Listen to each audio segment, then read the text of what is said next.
Hey guys, it's me again, Vipin. Before I get to poverty, I want you guys to check this book out. It's called The Captainship.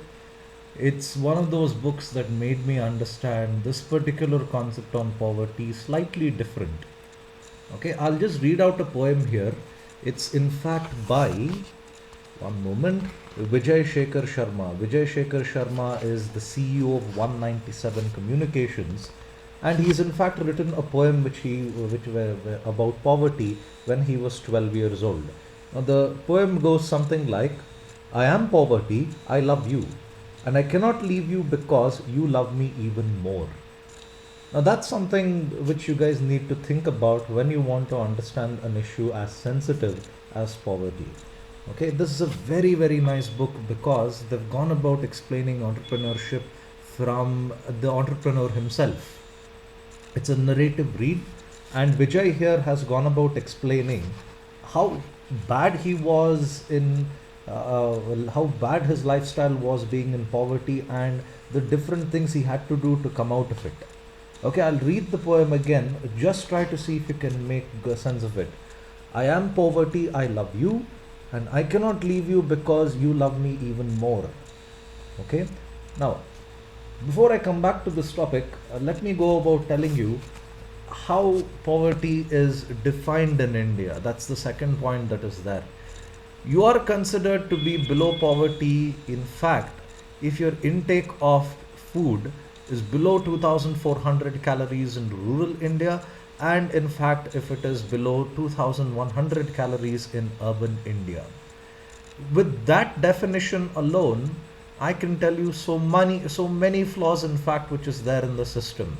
And I can't really blame the system because when you make definitions on sensitive matters like this, it's going to lead to a lot of backlash from a lot of people. If you consider the definition of poverty, they have not considered whether you have a home to live in, whether in fact you have education, whether in fact you have whether in fact you have been employed. None of that in fact has been considered. If I were to go by this definition alone, if a person is dieting, okay, or dieting is a fancy way to say that you are starving yourself, you are in fact considered to be below poverty by doing so. When the different people, politicians go about doing hunger strikes, in fact, by the definition of poverty, a politician has in fact come down below the poverty line. The poverty factor here is always defined only by their food intake. As you can see, there is no nutrition also being considered here. The 2400 calories in rural India could be in fact taken from consuming just raw animal fat, or you could end up just consuming something as awful as maida. Awful as maida, since a lot of college students are in fact their favorite food is Maggie. If you're living off Maggie throughout the day, and if it meets the 2100 or 2400 calorie requirements, you are considered to be above poverty line. Okay, even the nutrition factor here is not considered. Now there is a big flaw in the definition. The reason there is a flaw in that definition is because you can't really measure the factors that I mentioned previously. You can't measure shelter. I can't go about the definition saying that if me as a human, I can't go about giving a definition saying I'm supposed to get a shelter of say 6 by 5. I really can't go about mentioning something like that. I can't go about mentioning nutrition requirements because every person's diet is different.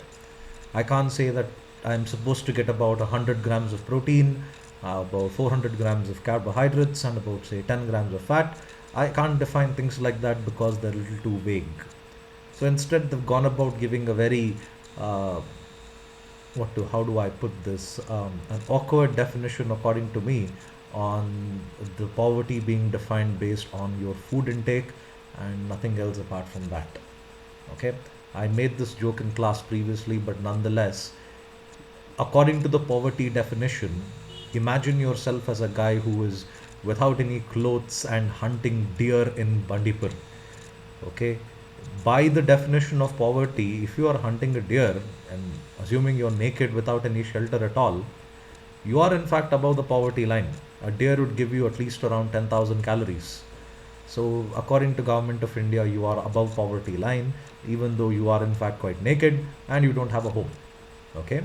Now, in 2010, the World Bank reported that 32.7% of India, in fact, is below the international poverty line of just $1.25 a day.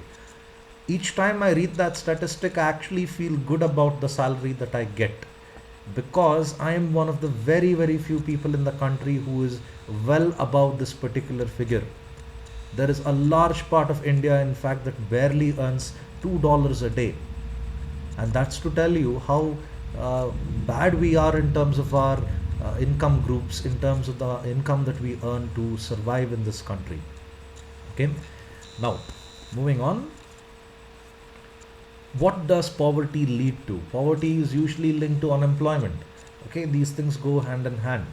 Okay, unemployment is a condition of the labor market wherein the supply of labor power is greater than the available number of openings. Okay, unemployment in India is still a questionable factor according to me.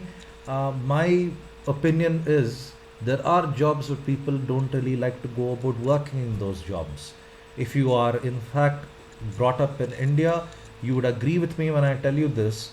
You would like to do a job which is in fact related to your graduation or post graduation.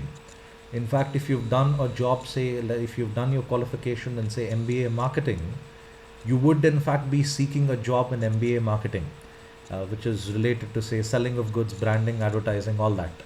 However, if a HR job was available, you wouldn't go about applying for it, and that's in fact one of the reasons why a lot of Indians continue to remain unemployed. They in fact look for that particular job which is meeting their qualification requirements. Then, what are the types of unemployment? There are a lot more types of employment in the country, but I'll just go through a couple of them in brief. I'm sure you would know this from the notes that I have given on my website, vipinmks.com. I'll just discuss a couple of them here. Disguised unemployment here is that, take for example I always like to mention the forums in the college where I currently work.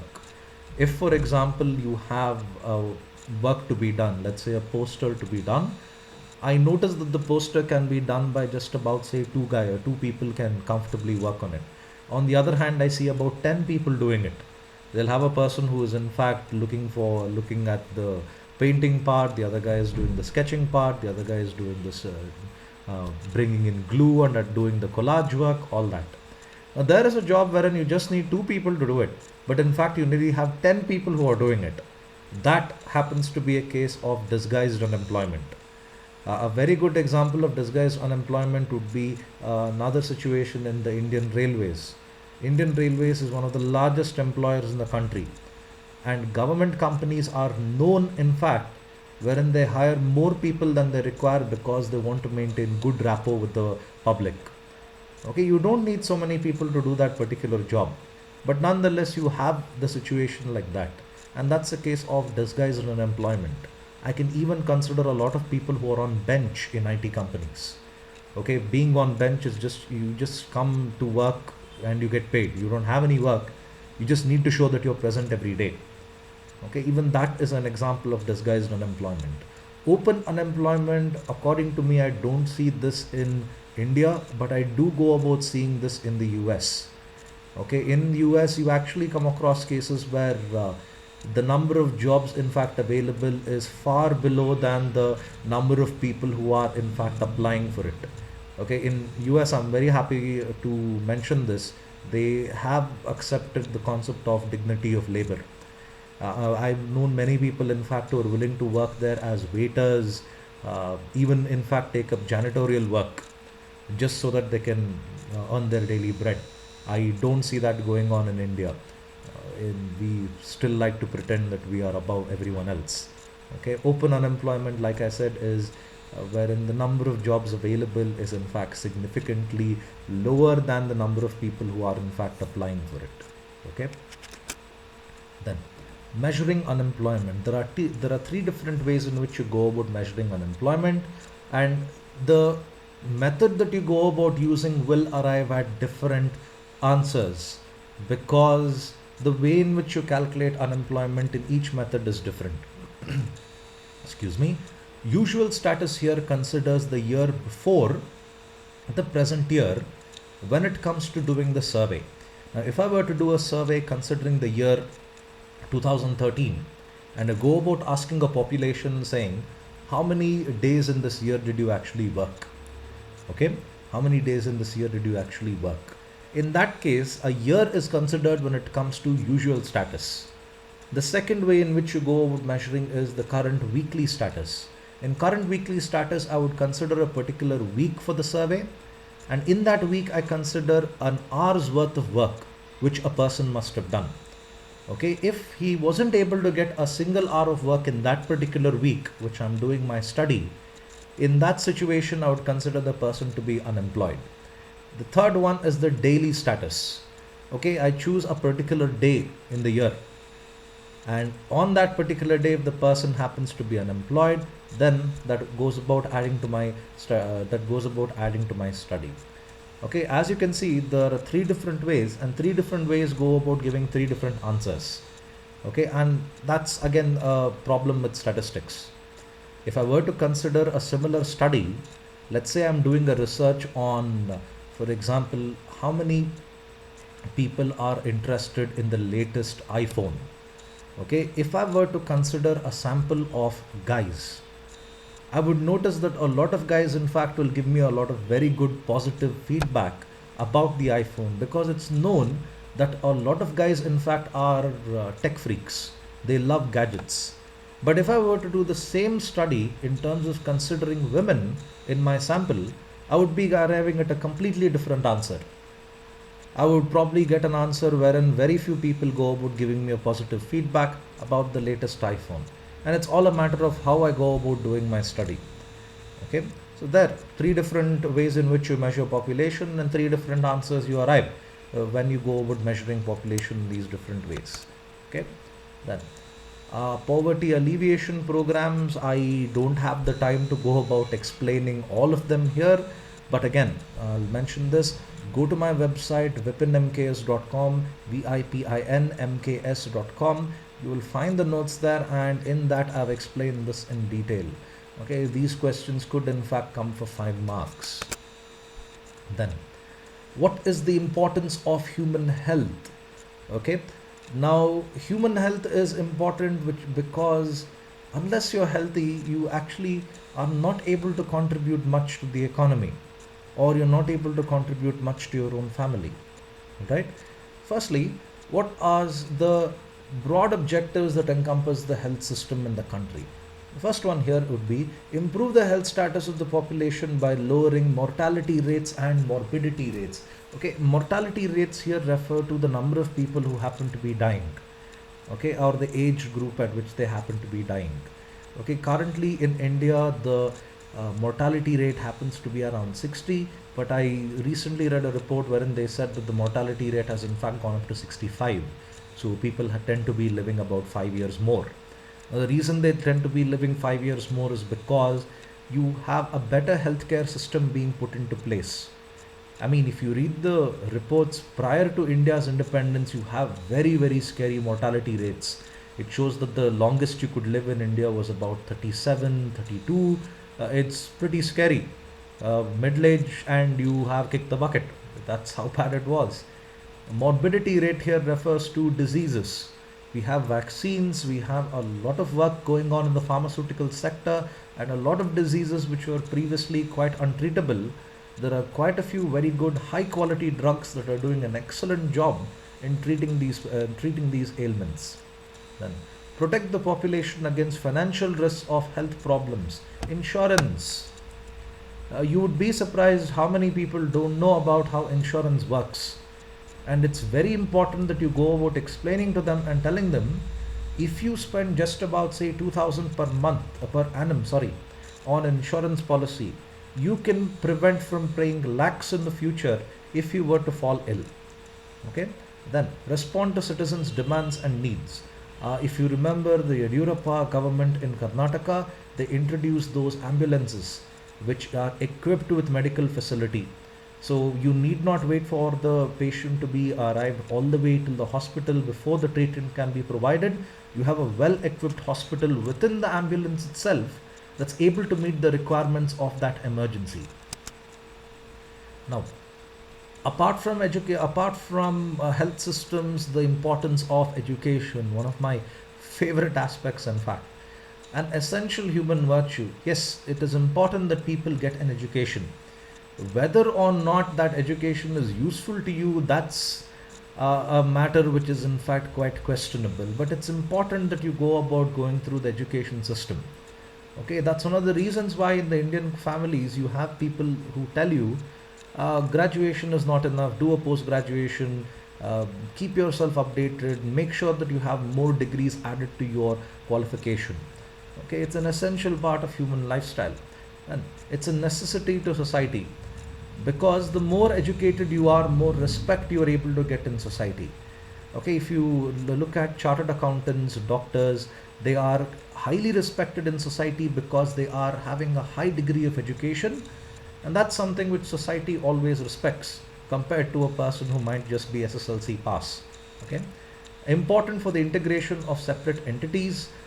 Important of integration of separate entities, that sounds very sci-fi. That just means that you being able to link concepts which you studied in your textbook versus the concepts in reality. Okay, doing a problem on income tax from your textbook versus actually solving something which a client has given you, that's a different feeling altogether, and that's a different learning curve altogether. Then gives the significance of life. Now, I might sound very philosophical and very Buddhist like in this, but in fact, once you're educated, you start to see things in a different way. You no longer look at things in a more casual sense, you're able to look at things in a more realistic perspective. Okay, educated men and women are superior. I sound like the German Nazis when I talk about superiority here, but in fact, that's the truth. If you are educated, you feel more confident about yourself, and when you are more confident about yourself, it gives you a feeling of superiority over others. Okay, then a sign of freedom. Once you're educated, once you complete your studies, you are able to do whatever you always wanted to do.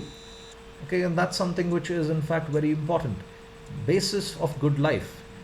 It is always believed that if you are educated, you can have a better lifestyle than someone who is not in fact educated. Okay, if you are well educated, the belief is that you're able to earn more. When you're able to earn more, you're able to do well for yourself. Okay, so that's in fact the importance of education. So, education and literacy. Now, this is another flaw in the statistic that you have in this country. The second point there, which is in fact quite interesting, as per the latest statistics, the literacy rate among urban population is 84.1% and 67.8% for rural population. Not completely something which I would agree with, because of the way in which you go about measuring literacy. Indian way of measuring literacy is your ability to sign in a particular language. Okay, if I were to sign my name in Kannada, okay, V pe na, okay, I don't have a sheet of paper here to sign and show you, but if I were to just sign that, I am considered to be illiterate. Whether or not I can speak good Kannada, whether or not I can read good Kannada, that's something which is immaterial. All they look at is your ability to sign your own name in a particular language. Okay, so that's the way in which they measure literacy. If you're unable to do even that, you fall in that margin 16% in fact, wherein you need to go about giving the left hand thumb impression. I disagree with this, because when it comes to measuring literacy, you should look at language fluency. I've come across n number of cases wherein if I'm in a bank filling the deposit form, there's a person who comes next to me and asks me what are the details I'm supposed to fill in this.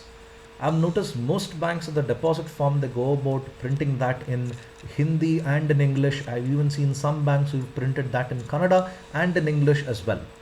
Now, languages, if you don't know, and if you're not able to fill something as basic as a deposit form, that really shows how far behind we are compared to the rest of the world. And measuring something purely based on a signature is in fact pretty bad. It's like telling that you are a math wizard just because you know what 2 plus 2 is, or you know what a number is and what a alphabet is, and that makes you a math guru. It doesn't. Okay. CBR and CDR, crude birth rate and crude death rate.